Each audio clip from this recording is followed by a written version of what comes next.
Expressing. Today we are discuss about a Indian post market report. Today Nifty opening is a higher like a 50 point on the higher side, and Nifty start to make stay in the one bound range. Some point of time Nifty is going higher and Nifty going is down, but on the close to close basis is a Nifty closing on the higher side on the top of there. But Nifty stay in a one bound range like a 19,600 on the higher side and 19,500 on the downside. So 100 point Nifty is making consolidations.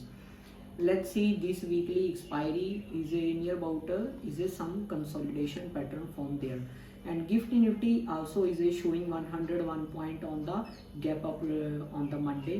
Let's see, things will be changed in because today is a Friday and the American market is opening that time, and how the market will be closing, and we will be opening same things on the Monday.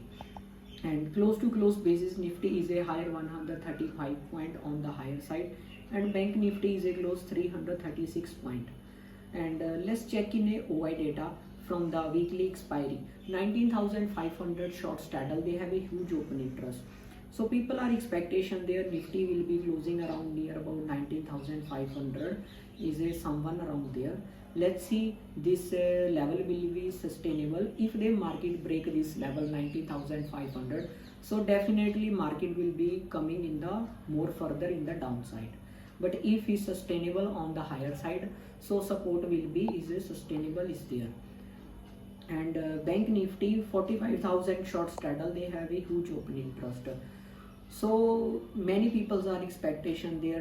There some point of time the Bank Nifty little bit more bullish as compared to a Nifty because of their reasons.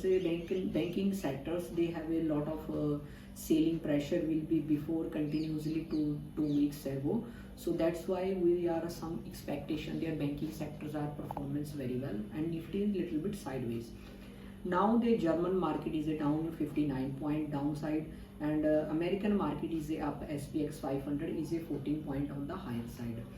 Let's see how the market will be react on the opening time, and we will be discuss on the Monday for same things.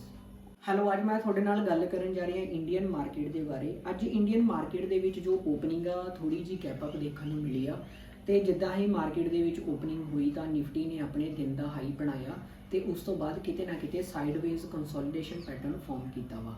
ਅਗਰ ਅਸੀਂ ਗੱਲ ਕਰਦੇ ਹਾਂ ਤਾਂ ਨਿਫਟੀ ਨੇ ਬਹੁਤ ਹੀ ਜ਼ਿਆਦਾ ਕੋਈ ਬੜਾ ਮੋਮੈਂਟਮ ਨਹੀਂ ਗੇਨ ਕੀਤਾ ਵਾ, ਕਿਤੇ ਨਾ ਕਿਤੇ ਸਾਈਡਵੇਜ਼ ਮੋਮੈਂਟਮ ਦੇ ਵਿੱਚ ਹੀ ਨਿਫਟੀ ਨੇ ਕਲੋਜ਼ਿੰਗ ਦਿੱਤੀ ਆ on the higher side. But ਅਗਰ ਅਸੀਂ ਗੱਲ ਕਰਦੇ ਹਾਂ ਵੀਕਲੀ ਐਕਸਪਾਇਰੀ ਦੇ ਉੱਤੇ 19,600 ਦਾ ਜੋ ਲੈਵਲ ਆ ਉਹ ਕਿਤੇ ਨਾ ਕਿਤੇ ਸਟਰੋਂਗ ਰੈਸਿਸਟੈਂਸ ਦਾ ਕੰਮ ਕਰਦਾ ਵਾ। ਦੂਸਰੇ ਪਾਸੇ 19,500 ਦਾ ਜੋ ਲੈਵਲ ਆ ਉਹ ਇੱਕ ਸਟਰੋਂਗ ਸਪੋਰਟ ਦਾ ਕੰਮ ਕਰਦਾ। ਸਿਰਫ ਇੱਕ 100 ਪੁਆਇੰਟ ਦਾ ਜੋ ਗੈਪ ਆ ਉਹ ਕਿਤੇ ਨਾ ਕਿਤੇ ਮਾਰਕੀਟ ਕਿਸ ਸਾਈਡ ਨੂੰ ਬ੍ਰੇਕ ਕਰਦੀ ਆ, ਤੇ ਉਸ ਤੋਂ ਬਾਅਦ ਪਤਾ ਲੱਗੂਗਾ ਕਿ ਮਾਰਕੀਟ ਦਾ ਜੋ ਵਿਊ ਆ ਉਹ ਬੈਰਿਸ਼ ਆ ਜਾਂ ਬੁਲਿਸ਼ ਆ। ਤੇ ਦੂਸਰੇ ਪਾਸੇ ਅਗਰ ਅਸੀਂ ਗੱਲ ਕਰਦੇ ਹਾਂ ਕਲੋਜ਼ ਟੂ ਕਲੋਜ਼ ਬੇਸਿਸ ਦੀ, ਤਾਂ ਨਿਫਟੀ ਦੇ ਵਿੱਚ ਜੋ ਆਪਾਂ 135 ਪੁਆਇੰਟ ਦਾ ਮੂਵ ਹਾਇਰ ਸਾਈਡ ਆਇਆ ਵਾ।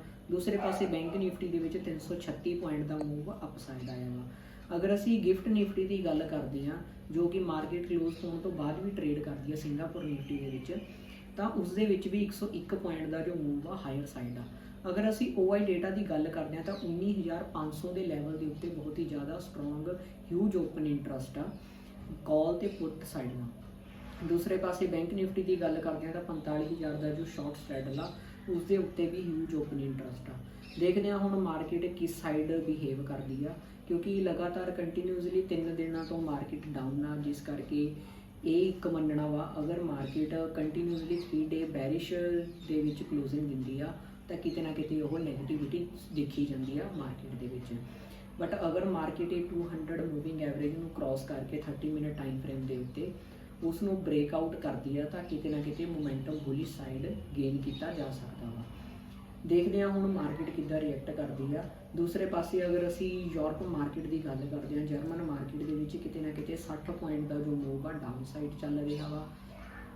ਦੂਸਰੇ ਪਾਸੇ ਅਮਰੀਕਨ ਮਾਰਕੀਟ ਦੇ ਵਿੱਚ 15 ਪੁਆਇੰਟ ਦਾ ਮੂਵ ਆਪਾਂ, ਨੈਸਡੈਕ ਦੇ ਵਿੱਚ 78 ਪੁਆਇੰਟ ਦਾ ਮੂਵ ਆਪਾਂ, ਤੇ UK ਮਾਰਕੀਟ ਦੇ ਵਿੱਚ 29 ਪੁਆਇੰਟ ਦਾ ਜੋ ਮੂਵ ਆ ਡਾਊਨ ਸਾਈਡ ਆ। ਦੇਖਦੇ ਹਾਂ ਹੁਣ ਗਲੋਬਲੀ ਮਾਰਕੀਟ ਆ ਜੋ ਟੋਟਲੀ ਕਨਫਿਊਜ਼ਡ ਆ, ਜਿਸ ਕਰਕੇ ਇੰਡੀਅਨ ਮਾਰਕੀਟ ਦੇ ਵਿੱਚ ਵੀ ਕਿਤੇ ਨਾ ਕਿਤੇ ਇੱਕ ਸਾਈਡ ਦਾ ਮੋਮੈਂਟਮ ਆ ਜੋ ਕੰਟੀਨਿਊ ਨਹੀਂ ਹੋ ਰਿਹਾ। ਅਗਰ ਤੁਸੀਂ ਸਾਡੇ ਚੈਨਲ ਦੇ ਉੱਤੇ ਨਵੇਂ ਹੋ ਤਾਂ ਸਾਡੇ ਚੈਨਲ ਨੂੰ ਲਾਈਕ ਐਂਡ ਸਬਸਕ੍ਰਾਈਬ ਕਰੋ। Read all the subject are market related lyrics. Thank you for the watching.